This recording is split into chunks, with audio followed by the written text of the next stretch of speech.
Blessings, a community of wives. Listen, Coach C here with you this early morning. And I'm up because when the Lord gets me up like this, I feel like He have a word for me to share with His people. And so I wanted to come on trying to talk low still since everybody's home for the Christmas holiday.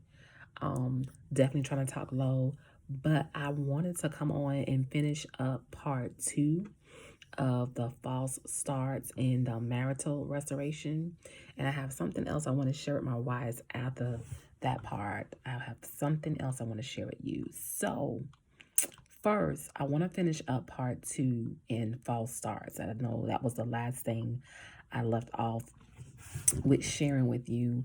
And one of the things the Lord brought to my attention was a lot of people lose out in their marital restoration because they do not know how to maintain the victory. They don't know how to maintain the victory. A lot of times, people are experiencing, wives are experiencing the restoration of their marital covenant. They are experiencing the promises that God has given to them. They are experiencing that. But what ended up happening is they do not know how to maintain it. They did not prepare, or they didn't properly prepare for the what's next. One of the questions that's been lingering in my spirit as I've been having some of my sessions with my wives is, what is your motive in the restoration of your marriage covenant? What is the motive? What is your plan in the restoration of the marital covenant? These are the questions that I feel like God's asking his wives. Like, once I bring your spouse back, then what? Once I heal that marriage, then what? Once I bring deliverance to your spouse, then what? What is the motive? What is the motive in your marital restoration? And those are some of the questions that I would just, challenge some of the wives to begin to ask. A lot of people are like, oh God, when is my husband coming back home? When is my husband coming back home? And God is saying, I got your husband coming back home, but you're not ready for his return. You're not ready for his return. And so that's why we have so many who actually experience the victory of what it is. God's word tells us in Timothy that he's faithful even when we're not faithful. He's faithful even when we're not faithful. So even if we don't hold up our bargain of the deal, God still has to hold his up because he's faithful. Now, whether or not your husband stays, whether or not your spouse stays, that's up to you. But God said, I'm going to do my part, but it's up to you to do your part. And a lot of times we as wives are not properly we're not properly ready. We're not ready for their return. We didn't prepare ourselves. I remember back in the day when I was preparing for my spouse to come home. I used to listen to this man. I don't even know what the pastor name was. But one thing he used to say that just always stood out to me. He said, if you home wife, it's like he was talking directly to me. If you're a home wife, you need to start planning for your husband to, come back home. Go and start buying you some lingerie. Go and cook his favorite meal. Go and get the house in order. Go and, prepare the house and get his, prepare for his arrival. Make the house a place of a place of peace, an environment that's soothing for him for when he returned. I mean, it's like this man was talking. I was folding clothes, and I would always listen to the word. He was on a word network, and I do not remember his name, but I just remember him telling me to go be proactive, and that would be my word today. Be proactive, wives. Be proactive. And so I want to share with you 3 points that is caused that can cause a false start in your marriage covenant. Now, these points are completely different than what I was just sharing with you, but these are some of the things that God had brought to my attention. I want to share with you. He said, point 1, wives want to do their own things in their own strength. And this goes back to control. A lot of times, God is trying to give you what it is that you desire. God is trying to give you that thing that you desire. God is trying to bring reconciliation in your marriage covenant, but wives are trying to still do things in their own strength. They're trying to do things in their own strength as if God is going to change his mind mind about what he has originally said to you. He's not. He's not. And so that's a lot of times one of the reasons why false starts happen in the marital restoration. But this one like blew my mind. God said to me, he said, a lot of times there are false starts in the marital covenant is because you have some wives who are trying to be me. You have some wives who are trying to, go ahead of me. You have some wives who are trying to do things in their own strength, not necessarily just in their own strength, as far as being, having that control, but they're trying to go ahead of me. Oh, well, I know God wanted me to have this, so I'm just going to go ahead and call him and tell him to come on home. I already know God said that my husband's going to come home, so I'm just going to go over there and just say, just come on home. God is saying, you're getting ahead of me. You're doing things before it's time. You're making moves and doing things before it's time. And it's not time for that. It's not time for that. And what end up happening in situations like that is you alter your season. You alter it and you have to end up waiting anyways. You have to end up waiting anyways. All right. And then the third point was when your husband returned back, a lot of times we are expecting them to just fall back in place or fall back in line. Like one, they left off, or two, how we want them to. And instead of embracing the new, God is saying, don't think when I bring your spouse back, I'm not bringing your spouse back just for you to say, oh, he came back. God bless me. Now we finna go on with our life. It's going to be better because now he's going to do everything I want him to do. No, no, no. Just like God has been talking to you, wife, don't think for a moment, even if that spouse, that husband is not exactly what they supposed to be. Don't think for a moment that God has not been speaking to your husband. A lot of times wives think that, God is only speaking to me. He's not speaking to them. Even if your husband do not respond to what God is saying to them, best believe God has sent some word, some type of advice, some person on his behalf to speak to your husband. There has been something that has taken place and your husband is aware of what he's supposed to be doing. Even if he make a decision not to do it, God has already been speaking to him. And so those are the 3 points I wanted to bring to your attention for the second part of false starts in your marital covenant. False starts. Listen, why is you still trying to be in control? You're trying to do things in your own strength. Second, you're trying to be God. You're trying to make things happen. You're trying to make things happen without the guidance of God. And then when your spouse comes back, you're not embracing the new. Instead, you're trying to do things your way. All that goes back to control, control, control. And that's a problem. That is a problem for us wives in the community. That is a problem because so many wives want to have control. So many wives want to be able to say, oh no, my husband don't do this, and no, his wife don't play them kind of games, and we ain't rolling like this. And God has said, I need some wives who are going to be humble. I need some wives who are going to be meek. I need some wives who are going to represent me. And so a lot of times, the famous Proverbs 31 wife is like a lot of times where we are kind of like, compared to, or we kind of like, evaluate ourselves to that Proverbs woman. Listen, the Proverbs wife she's a gangster, okay? She's a gangster. She's real good. All right. But it is 3 verses in there that I love, that I absolutely love. And I want to share with you today. It's Proverbs 31, verses 10 to 12. And it says, a wife of noble character, who can find? She is worth far more than rubies. All right. A wife of noble character, who can find her? She is worth far more than rubies. She is worth far more than rubies. I love that because it's just basically saying this wife is a woman of integrity. She's a woman of integrity. She has value. All right. Her husband has full confidence in her and lacks nothing of value. Her husband has full confidence in her and lacks nothing of value. Listen, that is a biggie. One of the things I have to say as a marriage wife coach, my husband looks at me and be looking like, okay, I'm trying to see how you gonna respond because you around here talking to people and telling people.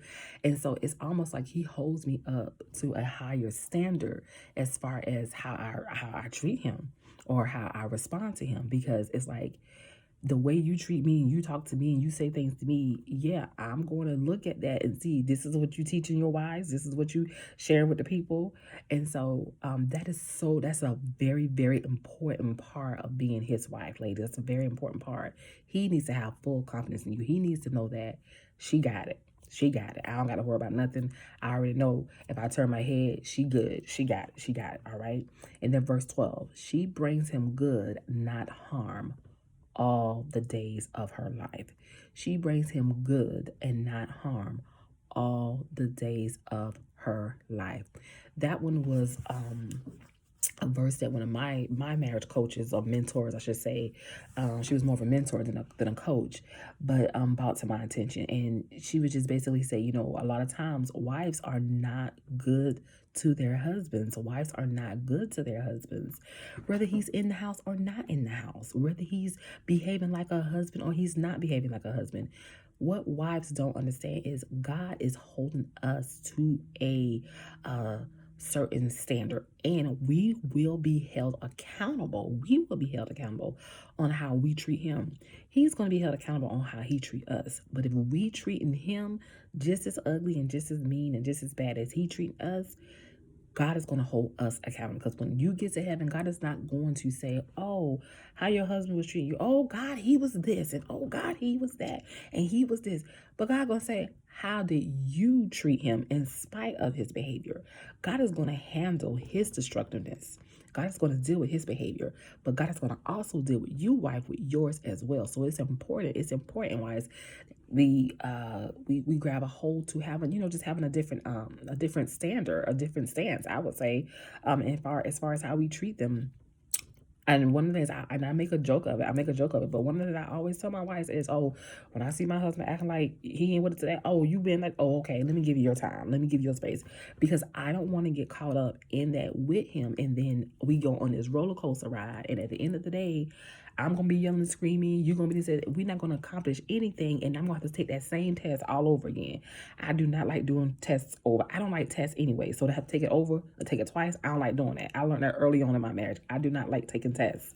And so I want to just encourage wives to make sure that you are bringing him good and not harm, as you are treating your husband, even if he is not deserving of it. And I know sometimes that is hard. That goes back to loving your enemy, as when God tells us to, love our enemies, when God tells us, to turn the other cheek, when God tells us to, love our neighbor as we love ourselves, that goes back to those same things. We are held accountable to how we treat our husbands. We are held accountable. And so as we come to the end of the year and we wrap up this 2020 year, which has been, I know, like a mess. It has been a mess.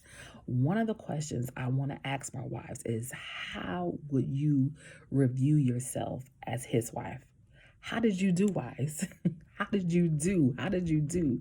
If you had to take a wife evaluation, I'm going to give you an opportunity to do so. If you had to take a wife evaluation, what would your score come to? What would your score come to on a scale from 1 to 10? And I asked you 10 questions about how you you were as a wife. How would you respond to that? How would you respond to that? And so I'm going to share the questions on the bottom of this video, and you can go and review yourself and see how you did. Listen, be honest with yourself. Be honest with yourself, especially as you go into the new year. One of the things I have been sharing is that I've been trying to take some time off during this holiday because I need to be, renewed. I need my strength to be, regained. I need to be restored. I need to be rejuvenated. I need to be ready for what God has for me to do next. So I've been really kind of like casually coming in and casually, coming out, not really posting as much, not really saying as much. And the Lord has been speaking to me about some of the things that I need to start doing as a wife. Yes, I'm a marriage wife coach, but guess what? I'm still a wife. I'm still a wife. And so I have a responsibility to love my husband as Christ loved us. I have a responsibility to love my husband that way. And so there are certain goals and things that God has brought to my attention that I need to do. And so I want to encourage wives to take the challenge and answer these questions. Answer these questions. Listen, if you did not do as good as you thought, like I said, be honest. Be honest. This is the time to be honest. This is the time to regain clarity. This is the time to know, how can I get back in alignment?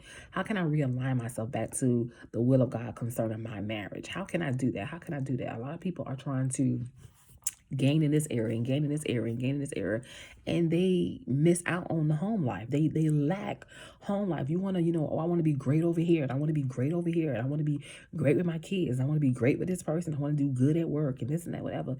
And you just take marriage for granted, like, oh well, he'll be there, or oh yeah, she'll be there.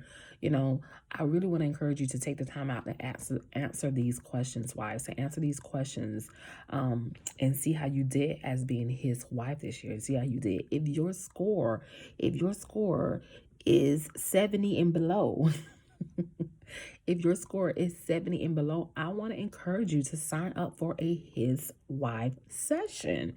Sign up for a His Wife session. Yes, get back in alignment with the plans that God has for you, wife. Get back in alignment with the will of God concerning your marriage. Get back in place so that God can bless your marriage, bless your covenant, so God can do what it is that he needs to do in you and in your husband. Wives, we do not, a lot of times wives do not realize the impact we have on our husbands. Yes, they are the leaders. Yes, they are the heads, but they cannot do anything like they're supposed to do without their help. God has placed us wives in their lives to be their helpers. They the head, they the neck, they the head, we the neck, okay? And so they cannot do anything without the neck. Like, this is something that I think a lot of times wives do not understand. They do not get the role that we play in the lives of our spouses, and why it's so important for us to walk that humble walk, that meek walk. Make sure that we stand in place concerning our marriage. So I want to encourage you, if you score 70 below on these questions, to sign up for your His Wife session. Sign up. Let's get back in alignment. Let's get your vision boards. Let's get your goals set. Let's see what it is that we need to work on, what areas that needs to be, better. Don't look at it as, well, what about him? But what about him? But what about him? This ain't about him. God said this is about you. This is for his wife. This is for his wife. This is not about the husband. This is about the wife. And so I want to encourage you, wives, to sign up for your His Wife sessions at www.marriagechroniclesbytanika.com. Let's set you up for a His Wife session, get you back on track going into your 2021 year. Do not go into the new year being that same person you was in 2020. And I know 2020 has drug us all down, but don't go into the 2021 year with that same attitude, with that same, mentality. People ask me a lot of times, what is your end goal for your clients? What is your end goal for your clients? And most of the time, 9 out of 10 times, really close to 100 times, my end goal for my clients is to help them renew their mind and see their need for Christ. Help them to renew their mind. I don't pressure you. I don't make you. I don't do any of that. I help you by sharing God's word with you. I give you practical tools, and I help you to see your dependence is needed on God. People try to do life without God a lot of times, and we won't win that way. We won't have that life. In the words of my mentor, Pastor Darius, how he would say, you just will not do life well trying to do life without God. You can do it, but it won't be good. It won't be prosperous. It won't be healthy. It won't be the life that God desires for you to have. And what most of the times people get away with, we want to be in the will of God. We want to be in the will of God at all times. So one of the things I do in my sessions, and my end goal, is to help people renew their mind and see that they need God in their life in order to do this, like this thing called marriage, this thing called life. All right. So sign up for your sessions at marriagechroniclesbytanika.com. If you score 70 and below on these 10 questions that I asked you, wife, do this evaluation, get your stuff together as we go into the 2021 year. All right. Talk to you soon. Blessings.